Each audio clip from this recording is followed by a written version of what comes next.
Hey guys, me again, and today is chest and shoulders. So probably my favourite day, to be fair. I mean, who doesn't love a good chest pump? Chest is definitely my strongest body part. Back is getting very close, but it's still chest. It definitely is for now. And it's just the best exercises. There's no chest exercise I've done which I don't like, so definitely the best day. But yeah, I'm going to get in there, move some weight, get a good pump. Still feeling good on the deficit. I am stuck at 84 kilos like I predicted. Not stuck, just sort of plateaued, you know.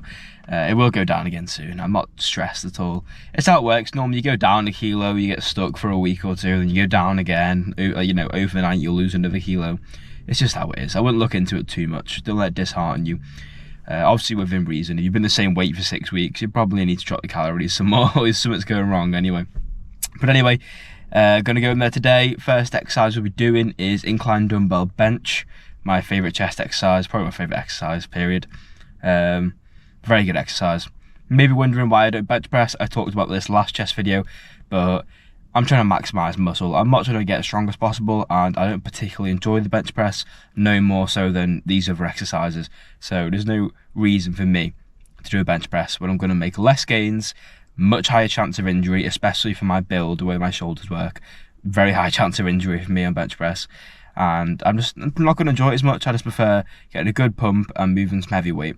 So there's literally no reason for me to do a bench press. I'm not saying you can't get massive doing bench. Loads of people have. Obviously, it's one of the most common exercises there is.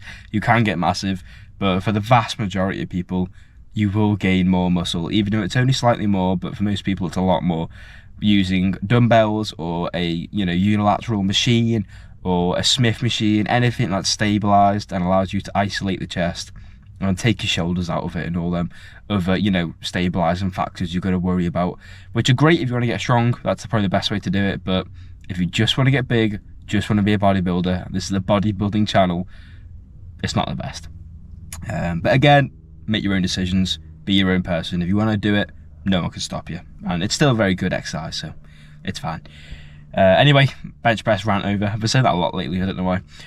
But we're going to go in there now, and it's about 4 o'clock an hour, and it looks like midday. So this is very strange for the UK, especially in April. It's not like summer yet. But got to take advantage of it while we can, get in there and enjoy the sun. And yeah, just have a good session. Warm-up sets are done. Felt pretty smooth, nothing feels sore. Always make sure that you actually do a proper warm-up. If you just go in and start moving as heavy as you can, you're going to hurt yourself. Sooner or later, maybe you've got away with it so far, but you will hurt yourself eventually, especially as you get stronger and stronger and the weights become heavier. But yeah, warm-up done, everything feels good. I do 2 to 3 warm-up sets depending on the day. Today I had 2, felt pretty good, and some stretching, just some dynamic stretching. Take 2-3 minutes, nothing crazy. Obviously, the worse you feel, the longer the warm-up you do. If I come in and I feel stiff and I feel sore and whatever, then obviously don't train if you're too sore. Be reasonable, but I would do a longer warm-up at the minimum, just to make sure that I don't hurt myself. Make sure that I'm feeling ready too. I don't want to go into my first working set still cold, still not in the right headspace. It's just, you're not going to be anywhere near as productive as if you're locked in. I suppose that's really the only terminology I can think of. But just get your mind in the right place and get your body in the right place. That's the perfect formula to have good sets and make good progress. But onto my first set now, incline dumbbell bench, like we talked about. And I'm going to use the 45s. I think I got 6 reps last time, or 7 reps. I'm going to try and get 8 this time. Always set your goals high. We'll see if I can. If I don't, who knows? But that's what I'm aiming for, so let's try and get it. Like I said, the first exercise of the day is incline dumbbell bench. I'm using the 45s, and the focus here is to control the weight. No bouncing it off my chest, no half reps. Full range of motion, good control, pushing myself to failure. Get as many reps as I possibly can, and then when I'm done, obviously drop the dumbbells safely. But I'm just trying not to get injured, and I'm trying to push myself as much as I can. And to do that, use a sensible weight. Don't just use the heaviest possible weight you can move. Use a weight you can actually properly use. First 2 sets are done. Second set didn't record, but first set I matched my reps from last week, which is good. Second set I got 1 more than last week, which is amazing, especially in a calorie deficit. You always want to aim to get more, but obviously as your energy levels are going down, your weight's going down, your body weight, it's going to be harder and harder to keep progressing, and eventually it's going to be hard to stay where you were in the first place, But that doesn't mean I see a lot of people who start the cut and they drop all the weight back by like 30%, and there's no point. Your muscles are still just as strong, especially in the early stages of a cut. There's no need to just completely dial it back. Maybe if you're like 2 weeks out from an Olympic show or any show, I suppose, but especially them big shows, and you're like 4% body fat, obviously you're not going to be able to push as much weight and you don't want to get injured. Then you can dial it back. But if you're just doing a normal cut and you're still like 15% body fat, there's absolutely no need to just completely strip all your weights back. All you're going to do then is sabotage your progress and ruin your training. It's not fun to train with just easy weights. It's counterproductive and it's not fun. No need for it at all. Anyway, rant over. Going to go to my last set now. Take the weight down a little bit, not the intensity, just the weight. So I was lifting the 45s then. Probably drop down to the 44s. Only a small little drop. It doesn't have to be crazy. Go for a few extra reps. And yeah, keep that same intensity. That's the main thing.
First set done.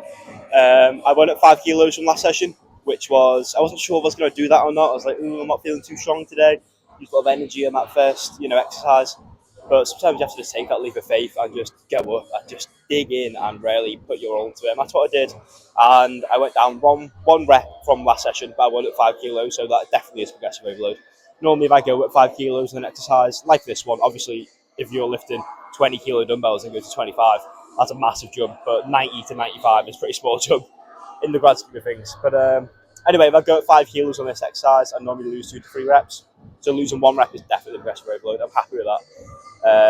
It was a good set, great set. I'm really focused on controlling the eccentric. Don't know if you've been watching, might be some new people here, probably is. But 2 sessions ago, I didn't control the eccentric on this. I do it all the time. 1 session, I lost focus, didn't think about it. We all slip up, and I injured myself. Only minor, tiny injury, but that's how easily them little minor injuries can easily become big injuries, is what I'm trying to say. So you don't want to have any injuries, full stop. That's the ultimate goal. So try not to lose focus, try and stay consistent. It happens, but when it does, correct yourself. Don't let yourself get into bad habits. But yeah, enough yapping. Move on to the next set now.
lat raises are done. Felt really good.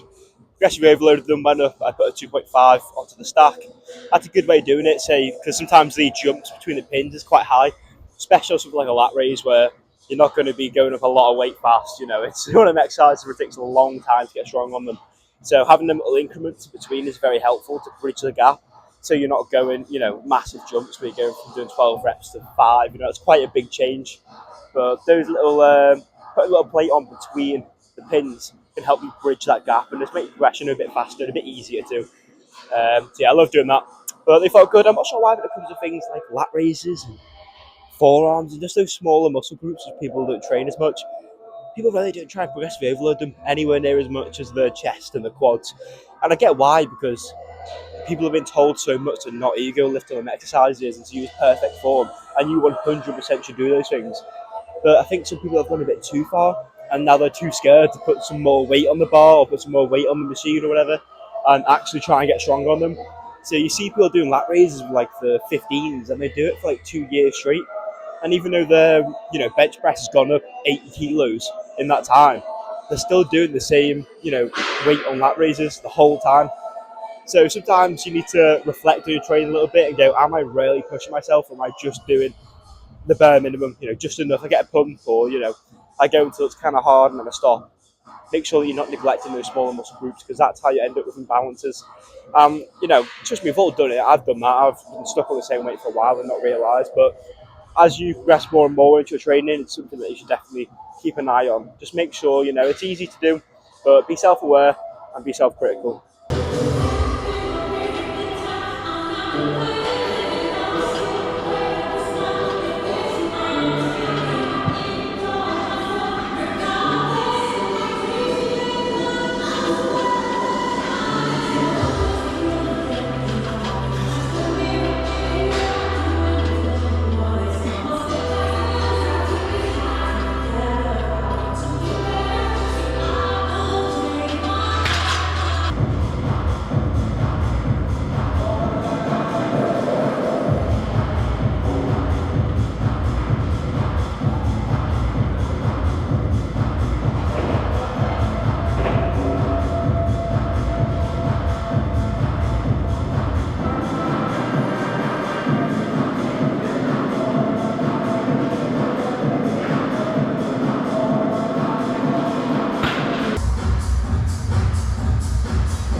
Session done now. Those last incline flies felt good.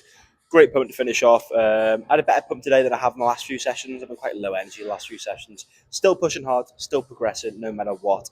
But I just haven't had the best pumps, which is not an indication of how good your training's going.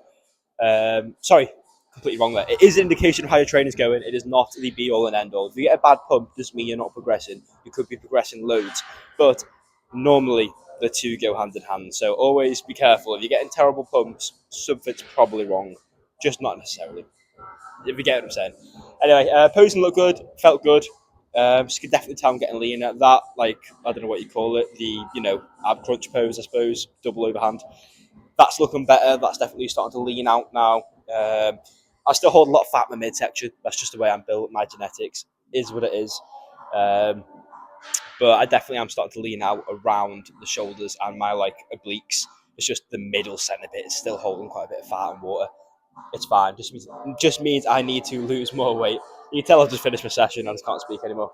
But we're going to finish off now with 20 minutes of cardio. I do that daily, every day. And it's the Stairmaster at this point in the cut. It has been for about 6 weeks now, but I progressively make my cardio harder throughout the cut because obviously doing the Stairmaster every day for 16 weeks is pretty tough, and it's probably going to affect your leg recovery, especially on low calories, and your recovery's worse. So it's probably best to build up to that and then have a peak phase where you do a lot of cardio, if you get what I'm saying. But yeah, on to cardio now. Then we're all done. Tomorrow is just abs and cardio. It's an active rest day, so it's not like a training day. I do 6 sets of abs, which is training, and they are hard, but they're not really going to affect my recovery for everything else. They're not going to affect my central nervous system too much. If they ever do, then I always leave them and put them on another day. But right now, it's working quite well, that synergy, so I don't need to, stress about it. But I'll make a video tomorrow. It won't be in the gym. I'll probably be talking about something. And then Monday, probably Tuesday it'll come out, but Monday I'm hitting legs. And that'll be another good video going through my leg training. I've really got my leg training dialed in at the moment. Most of my training is pretty dialed in at this point in my cut or my lifting career, vice versa, whatever. But my leg day, especially recently, has been going well. I've had quite a few on the bounce, which have been top tier. So looking forward to that. Hopefully you can learn something from that or just enjoy watching. But thanks for watching today.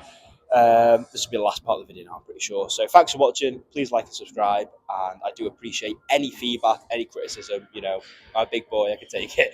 Put whatever you think in the comments and I will act on it or respond to it, whatever. But yeah, thanks for watching and I will catch you tomorrow.